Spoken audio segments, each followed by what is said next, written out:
Barbe bleue par Charles Perrault.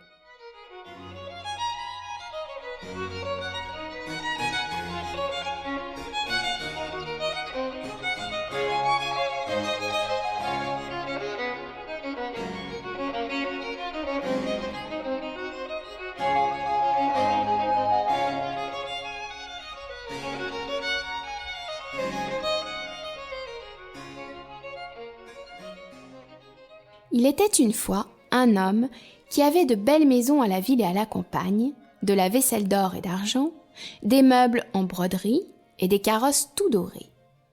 Mais par malheur, cet homme avait la barbe bleue. Cela le rendait si laid et si terrible qu'il n'était ni femme ni fille qui ne s'enfuit devant lui. Une de ses voisines, dame de qualité, avait 2 filles, parfaitement belles. Il lui en demanda une en mariage et lui laissa le choix de celle qu'elle voudrait lui donner.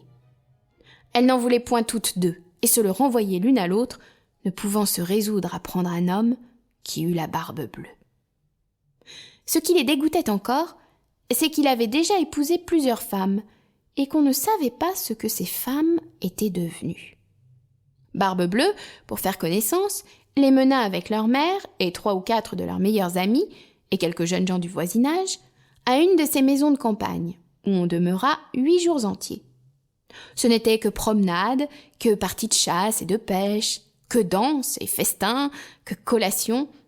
On ne dormait point, et on passait toute la nuit à se faire des malices les uns aux autres.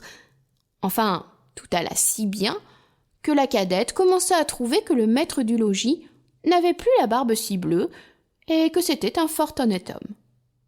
Dès qu'on fut de retour à la ville, le mariage se conclut. Au bout d'un mois, Barbe bleue dit à sa femme qu'il était obligé de faire un voyage en province, de 6 semaines au moins, pour une affaire de conséquence. Qu'il la priait de se bien divertir pendant son absence, qu'elle fit venir ses bonnes amies, qu'elle les mena à la campagne si elle voulait, que partout elle fit bonne chère. « Voilà, lui dit-il, les clés des 2 grands garde-meubles. Voilà celle de la vaisselle d'or et d'argent, qui ne sert pas tous les jours. Voilà celle de mes coffres forts, où est mon or et mon argent.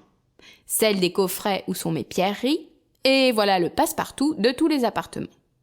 Pour cette petite clé-ci, c'est la clé du cabinet au bout de la grande galerie de l'appartement bas. Ouvrez tout, allez partout, et pour ce petit cabinet, je vous défends d'y entrer, et je vous le défends de telle sorte que s'il vous arrive de l'ouvrir, il n'y a rien que vous ne deviez attendre de ma colère. » Elle promit d'observer exactement tout ce qui lui venait d'être ordonné. Et lui, après l'avoir embrassée, il monte dans son carrosse et part pour son voyage. Les voisines et les bonnes amies n'attendirent pas qu'on les envoyât chercher pour aller chez la jeune mariée, tant elles avaient d'impatience de voir toutes les richesses de sa maison, n'ayant osé y venir pendant que le mari y était, à cause de sa barbe bleue qui leur faisait peur. Les voilà aussitôt à parcourir les chambres, les cabinets, les garde-robes, toutes plus belles et plus riches les unes que les autres. Elles montèrent ensuite au garde-meubles, où elles ne pouvaient assez admirer le nombre de la beauté des tapisseries, des lits, des sofas, des cabinets, des guéridons, des tables et des miroirs, où l'on se voyait depuis les pieds jusqu'à la tête, et dont les bordures, les unes de glace, les autres d'argent et de vermeil doré, étaient les plus belles et les plus magnifiques qu'on eût jamais vues. Elles ne cessaient d'exagérer et d'envier le bonheur de leur amie, qui cependant ne se divertissait point à voir toutes ces richesses à cause de l'impatience qu'elle avait d'aller ouvrir le cabinet de l'appartement bas. Elle fut si pressée de sa curiosité que, sans considérer qu'il était malhonnête de quitter sa compagnie, elle y descendit par un petit escalier dérobé et avec tant de précipitation qu'elle pensa se rompre le cou 2 ou 3 fois.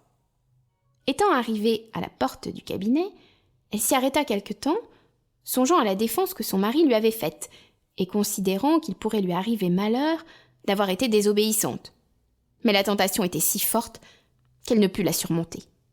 Elle prit donc la petite clé et ouvrit en tremblant la porte du cabinet. D'abord, elle ne vit rien, parce que les fenêtres étaient fermées.